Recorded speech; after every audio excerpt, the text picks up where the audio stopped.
We continue our working day now. We'll be talking about internally displaced persons. How much could they be integrated to the territories where they go? I would like to invite the co-chairs of the NGO IDP Ukraine, Mr. Aleksandr Melanchenko and Oksana Yermishyna. Good afternoon. Again, we are here with our problems, and we would like to convey the information that, regrettably, as of today, only in different mass media and among rank-and-file citizens, there's a talk that IDPs are a burden for Ukraine, people who should be clothed and fed and should be settled somewhere and forget about them. But you don't see that the IDPs is an additional opportunity for Ukraine. You shall not forget that the biggest and most powerful countries of the world are built by resettlers.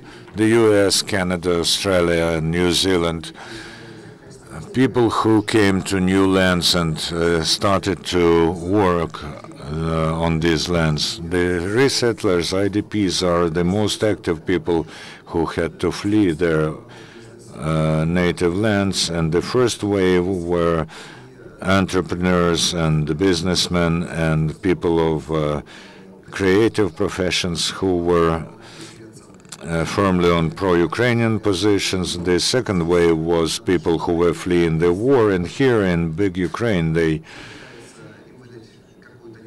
met only one thing. The volunteers are trying to feed them and clothe them, but no one tries to use their knowledge and skills. We're today talking about, well, you know what Russia did with refugees from Donbas to Ukraine, and took our people and sent to deep territories, to depressive territories, and tries at the expense of Ukrainians to develop their territories. And we could also develop our so-called depressive territories in Ukraine, but we shall look at where they are. Of course, compared to Russia, our depressive territories maybe should be considered developed territories for Russia, but we shall think and create a state program and find the territories where you can settle people, you can create new jobs, because in essence, when we are asking the West for help, the West does not know where to invest.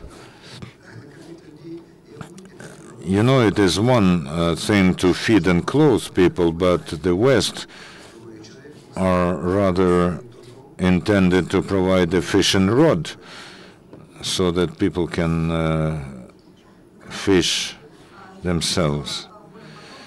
Good afternoon. I would like to tell you in more detail what we want to change in relations with IDPs. Our all-Ukrainian organization is based on not suggesting to do our work for us, but we suggest that you use our resources and projects and potential in order to reform Ukrainian economy and get rid of energy dependence, to make our country have our own potential at the expense of by developing depressive regions in agriculture, energy efficiency, and manufacturing goods. As IDPs, we are protesting against Lupenization. We are given handouts, but still we do not build new houses where we could result. We are being told to go and find our jobs. You know, it is very the Ministry of Social Policy is interested why only 10% of us got the official unemployed status, but we are not interested in the status of unemployed. We want to have jobs. I recommend that we use the money that we are getting as handouts as for grants. We are ready to initiate new projects that will be interesting for Ukraine. And of course, we have to meet here the goodwill of the bodies of power and the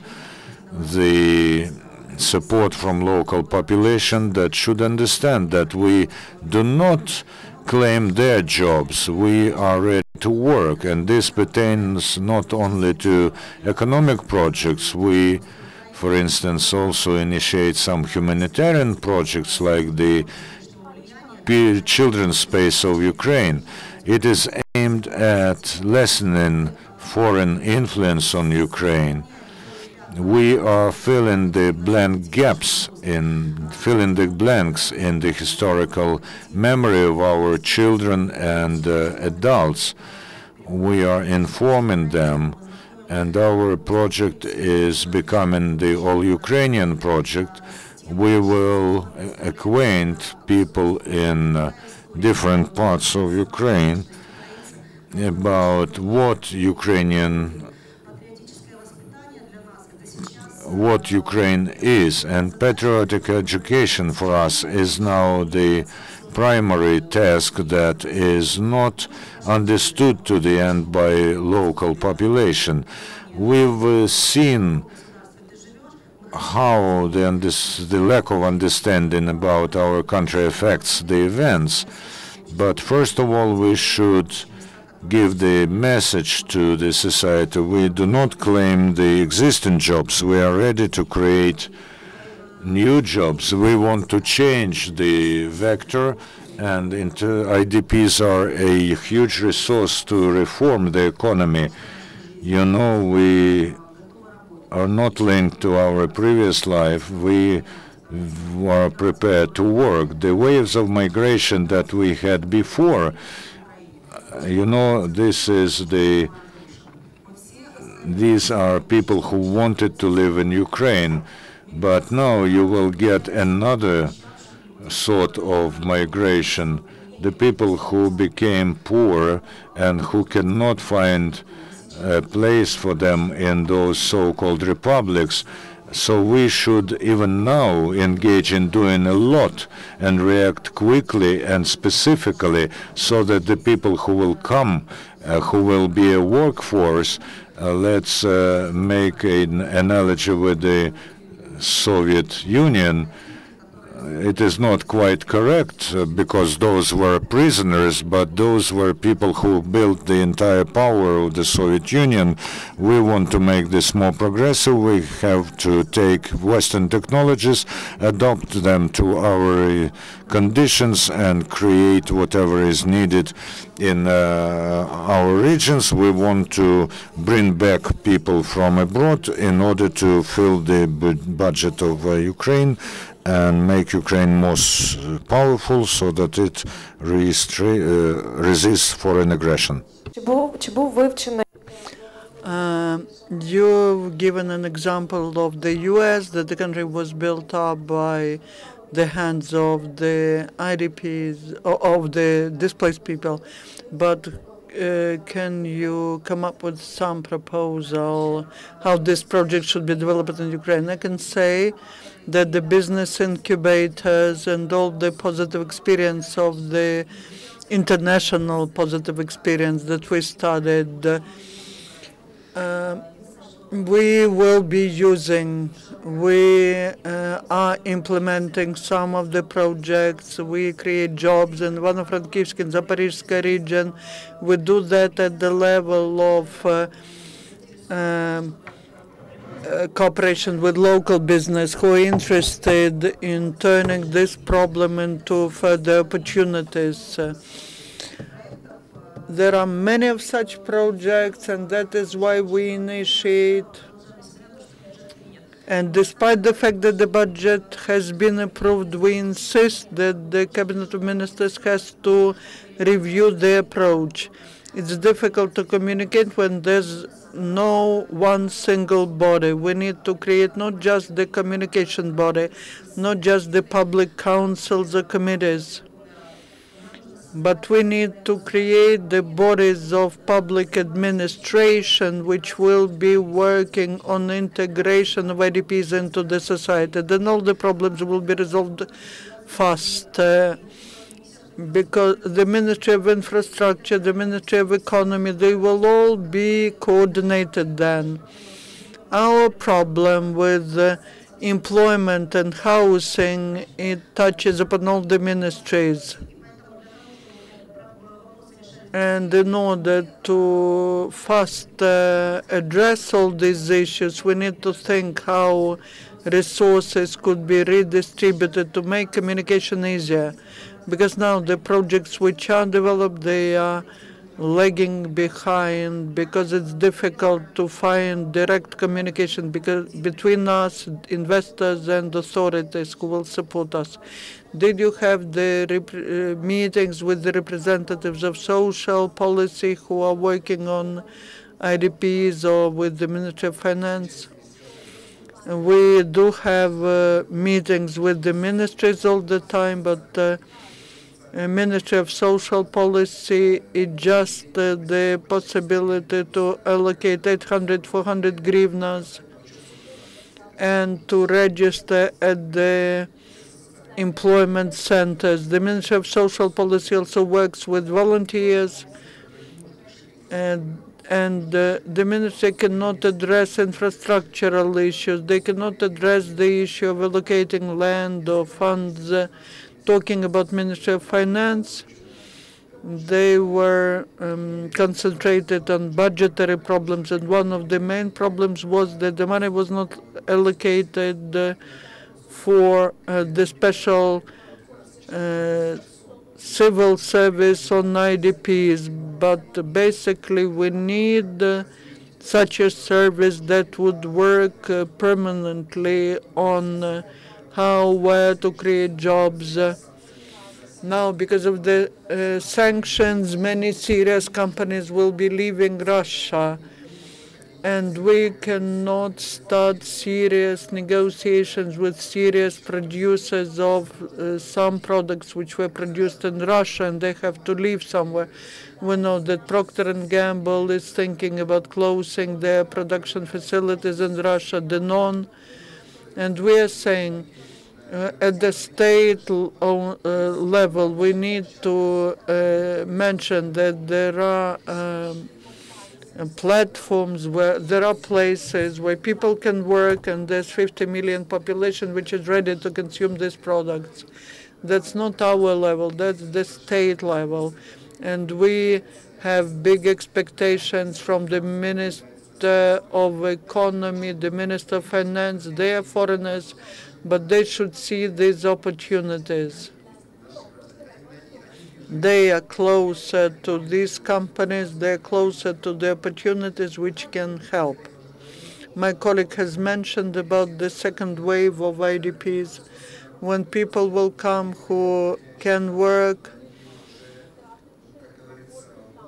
but they will arrive, they will be very poor. In the beginning, we had some financial capacities, but now these people will not be adapted to new realities, and from the first day they will demand housing and jobs.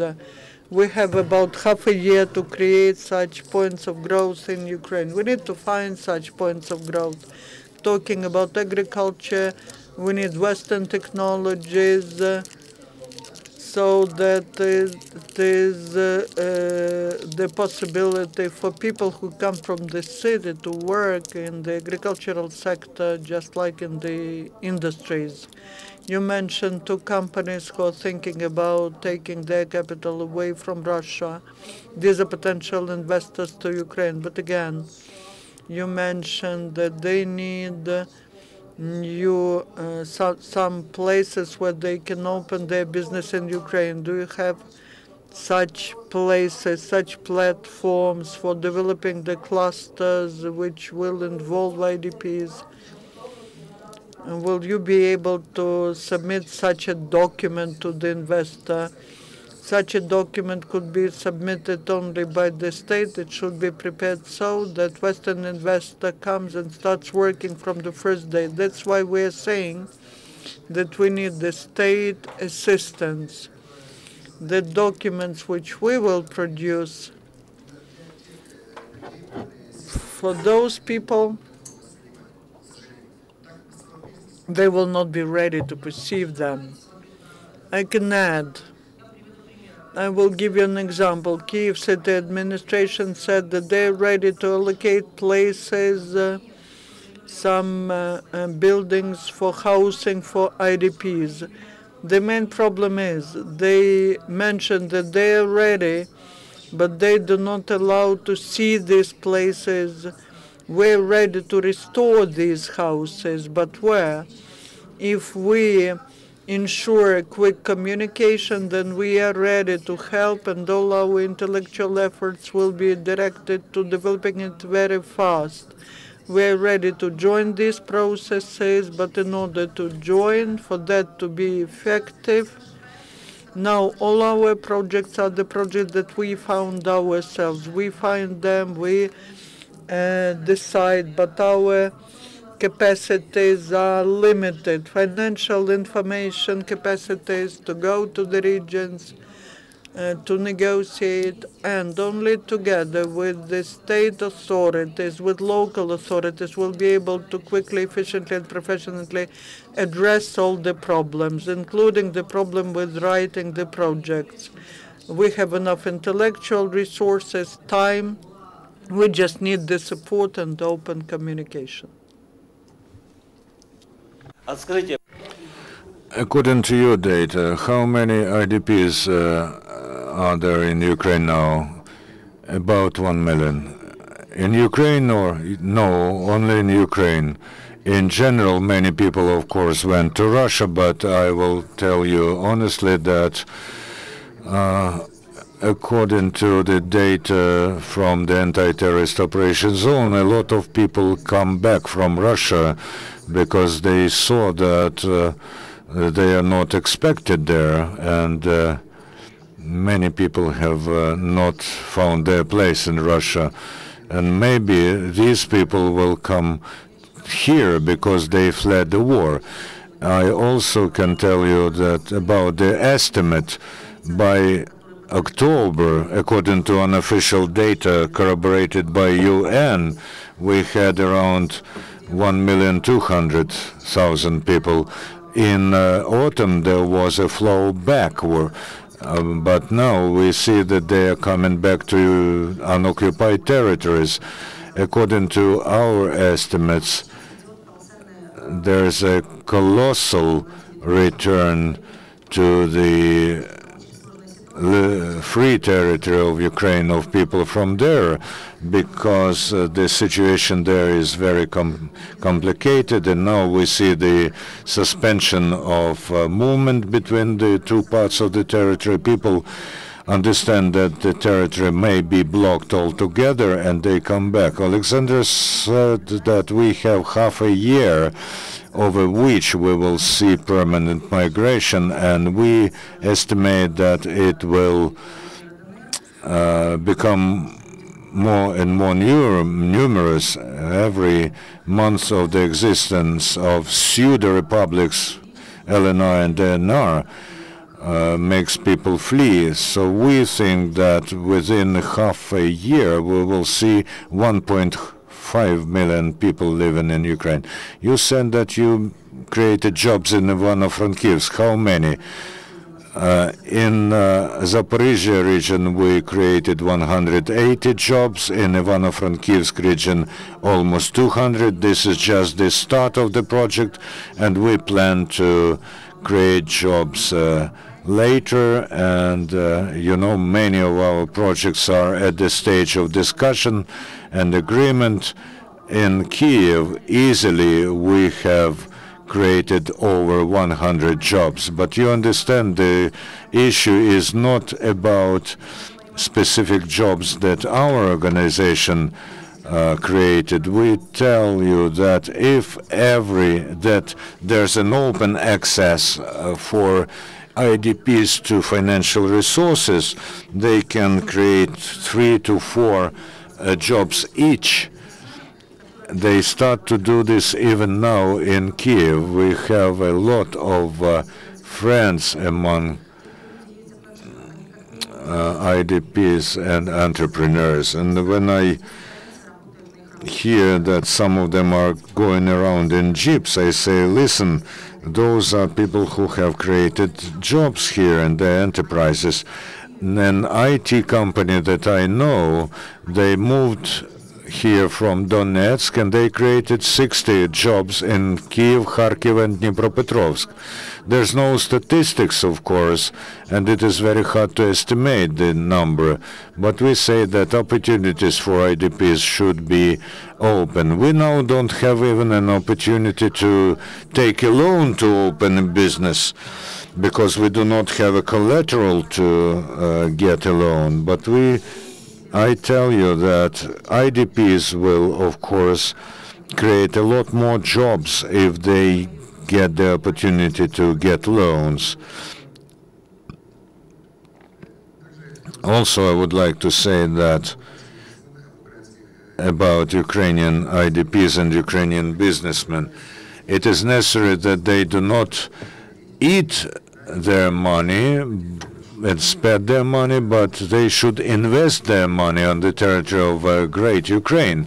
This should be beneficial loans, and they should get some tax benefits. There was an issue of enterprises for who give employment to IDPs should get tax benefits. You know, a person who does not work for a long time, you know that it was work that made a human being out of an ape. So if people do not work, then they can become apes. I think that DNR and LNR are such examples. We're now talking about shifting the responsibility for volunteers, for resettlers to volunteers. It corrupts many IDPs, and we now see the situation when some IDPs do not work, and they have centers where they get humanitarian aid, and they live at this expense. And this is lumpenization of the society. So the people who can actively fill the budget are turned into people who just eat out the budget. We have to react very quickly.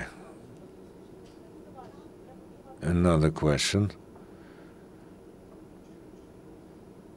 Та, але ми не чуємо.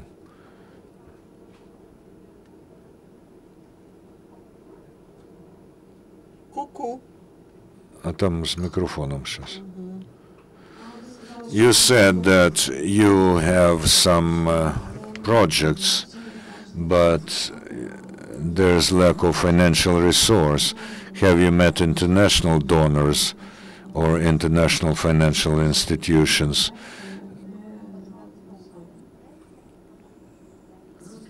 There were meetings, and international financial organizations are ready to provide finance, but there's one issue. All the projects should be supported by local self-government bodies and central bodies of power. So this is a stumbling block at the moment. That's why we say there should be a communication center that should work and help solve these issues, because we just lose the time when we are going from ministry to ministry with projects. So the problem is just getting approval for the projects that you have, because at the moment you cannot come to a mayor and say we have such and such projects. No, no one forbids us from doing this. We can come to a mayor, but they will analyze this for a long, long time. And there's no internal stimulus for this mayor. And we are surprised very much because this problem is being put away. There's a lot of people who work very actively with us, and we find understanding, but most of them still do not understand that IDPs won't go away.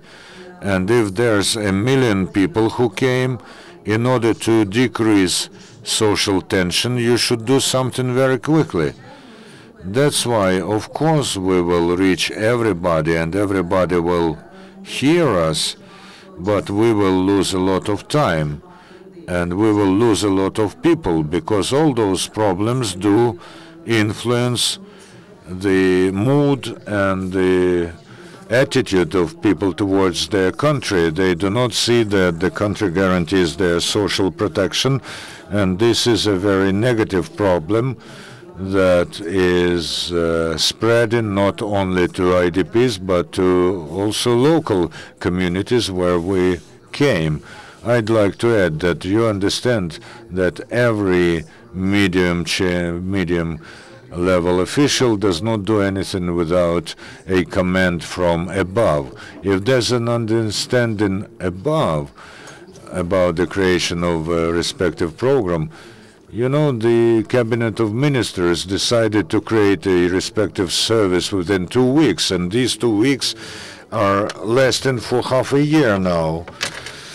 And of course, this service would find a lot of useful things, including budgetary financing, and will involve the community, the public, and I think that we would have been able to move the things. Everyone was thinking that we will liberate the territories by September, and we will engage in restoring Donbas. We now see that, or hear that Western entities are ready to give money for restoring Donbas, but we should tell them that we should start restoring Donbas in Vinnytsia, Kiev, and elsewhere, because many people have come here, you know. To restore Donbas in 20 years or to restore it during the combat action is non-productive. As a psychiatrist, I'll tell you that if people live here for 3 or 4 years, most of them won't be able to come back to Donbas and restore it. Just one remark. I tell you that talking about communication and interaction, a very simple thing. How do we understand where to build what and where to reform what? The register of IDPs will include the professions of the IDPs. That's a simple thing, but we just mentioned that at the briefing which was held on the program which Georgians are implementing. These are things which will help us understand what and where is needed, people, what professions are there. If these are people who are mostly the workers from plants and mines, there's no sense to organize agriculture there. Maybe some mini plants are to be constructed there. These are simple things, but we need to think about that. We need to do that. And then it will be much easier to reform the economy of Ukraine and to create favorable for foreign investors zones. We will need only one thing, less corruption and quicker solutions, and to look one step forward. Thank you, Oksana. Thank you, Aleksandr. I hope that we will have a good dialogue between IDPs, state bodies, NGOs, and investors, and we will be able to develop that cluster attracting Ukrainians who left their homes. Thank you. And in the end, I would like to say that we need to forget about registration. Who's from Donetsk, from Kharkiv, or from Kiev? We're all Ukrainians. And we need to move forward with this message in our heads, hearts, and souls.